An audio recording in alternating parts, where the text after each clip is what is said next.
so I know it's the south half of Paraná. So Paraná is a state in Brazil, and it's just literally split into two halves. The lower half is below the river, and the upper half is above the river. I'm pretty sure that Curitiba is where the church started off. So we've got some members that are like 40 years old there. Because usually Brazil has like members that are only 1 or 2 years old, but they've got like a firm grounding there in Curitiba. So it's pretty old and it's got some good firm roots, which is nice. It's probably the best mission in the world. And what else can I say? It's one of the colder missions of Brazil. Usually when you think of Brazil, it's like super hot, but in the winter it actually can get down to 50s, and sometimes it's that cold where it gets inside your bones. And so if you're a sister, you will want to bring tights for sure, so don't disregard that. And then it rains a fair amount too.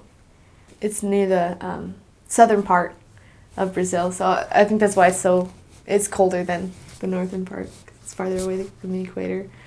It's rainy. It's a good amount of rain, but also, it's probably the most Americanized city out of all of Brazil. Curitiba is the most up to date. It's got a really good bus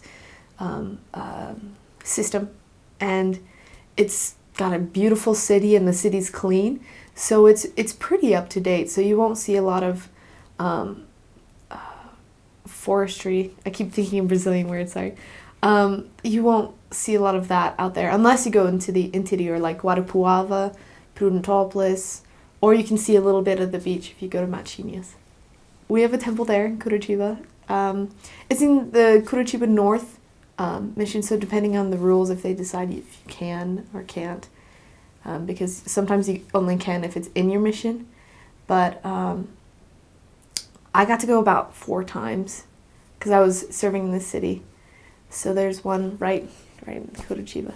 In the city, it's wards. It's good, strong wards too, and active wards that help you with missionary work.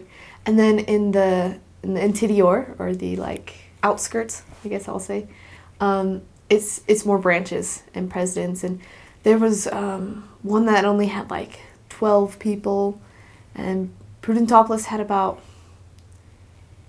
40 to 50, I think, maybe.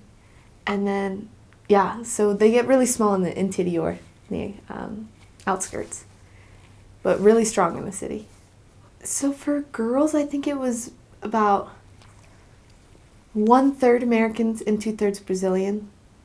Maybe. That might have been with the rush of the callings, but for me, I only had one American companion. All the rest of mine were Brazilian, so that was cool.